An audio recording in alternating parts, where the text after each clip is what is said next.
Welcome to Nasdaq Trade Talks. I'm Jill Malandrino, Global Markets Reporter at Nasdaq. Joining us, we have Zohar. He's the President and COO of Wix to discuss how COVID-19 demonstrated a need for a dynamic online presence. And Zir, really, we have learned so much how digitization and having that online presence really is essential at this time. Yeah, absolutely. I think, one of the things we've seen is we've seen how the online presence moved from being something which is somewhere on the range between nice to have to a great extension of my business to something that I can just not survive without if I don't have it at this stage.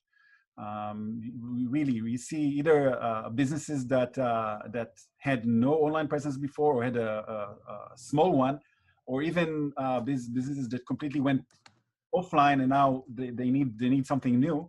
How they are expanding their business into the online, and it's the only way that they can actually support themselves. So I think for us, it was remarkable to see that switch happen. And the other, I think, remarkable thing is how quickly it happened. When you think about it, so you think about innovation, you think about the big companies innovating. And the big companies have the luxury to say, COVID has hit us. I have a lot of money on a balance sheet. I'm going to wait and see what happens. I'm going to delay some operations. I'm going to trim back a little bit, but I'm stable. Whereas a small business cannot allow themselves to be stagnant, because at the end of the day, if they're not creating income, they can't make a living. So they actually have to be much more innovative in a much faster way and dynamic way than a big business. Yeah, I would agree with you. And it's quite remarkable just how quickly businesses were able to pivot. So tell us about Wix and the products that you offer to help businesses, brands, and individuals capitalize on that opportunity. So, at the core of what we do at Wix for many years now, for over a decade, is our editing environment to just allow you to bring yourself online. We have the Wix editor, which is the original building block on which we built our business, and to that we've added a few years ago ADI, which is the artificial design intelligence, which allows you to create the same kind of website, but in a more automated way if you have less of a proficiency and are less comfortable or assured in working online. And we're just now also launching a new functionality, which is called Editor X. We announced it a few months ago, and we're going to release it in the summer, which is a much deeper, more professional editor for professionals, for agencies, for designers, for people who actually make their living by building websites for others. So, the editing environment are the core, but around that, we've added a lot of vertical propositions for specific kind of businesses. So if your business is built on scheduling and booking appointments, you'll find the right solution. If you want to sell online and you want to build a store, then you have that kind of solution. If you're a restaurant, you have a solution for restaurants. If you're a hotel, there's a solution for hotels, etc. And we have many of those verticals trying to refine the specific need and functionality for managing a certain business and a certain business vertical. And we also have horizontal solutions for that any business may need.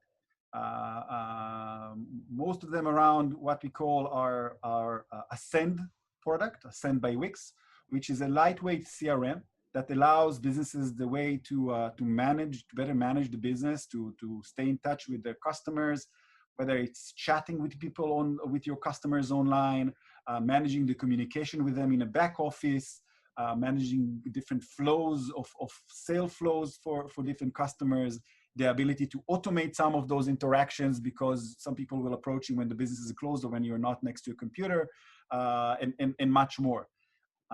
And so that's another layer on top of the core, which basically says you can bring your business online. That's the fundamental, create, and then manage your business online by using those functionality.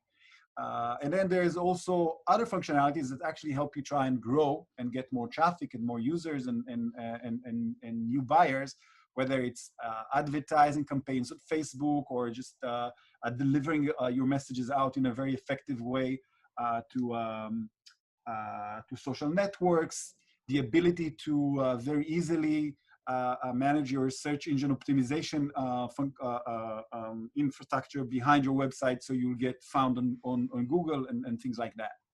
Okay, and so you've demonstrated some significant momentum with your April 2020 metrics. Take us through some of those.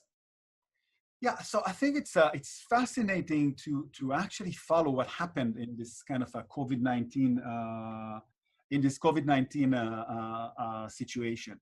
So I think that the kind of the mass of the impact started around mid-March with countries in Europe starting to shut down and some states starting to figure out, in the US starting to figure out the full impact and shutting down. And you can see that the last 2 weeks of March were indeed weeks of uncertainty, where people were confused. They weren't really sure what's going to happen. How will that impact my business?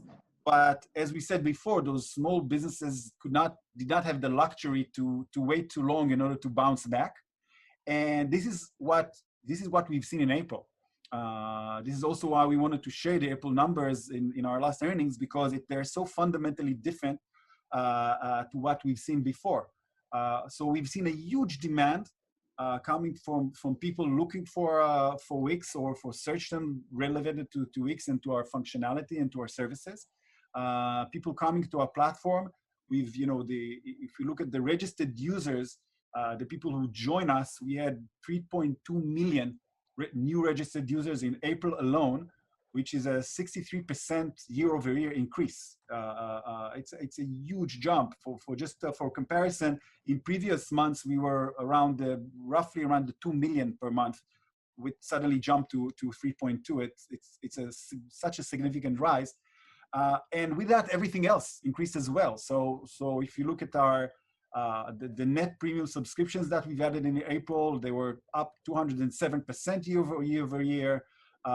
We've seen obviously an real acceleration also in the collections, the US dollar collections from the April cohort, the users who registered in April, of 76% year-over-year.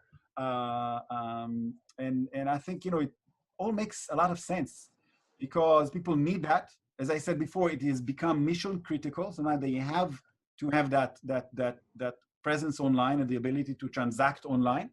And they come to us. We offer them the functionality for free, and then it makes a lot of sense to switch to the premium offering, because it's also very affordable. It's never in a crazy price that a small business cannot afford. It's also always something that they can move on with. So April, I think, is on a huge strength that demonstrates that need.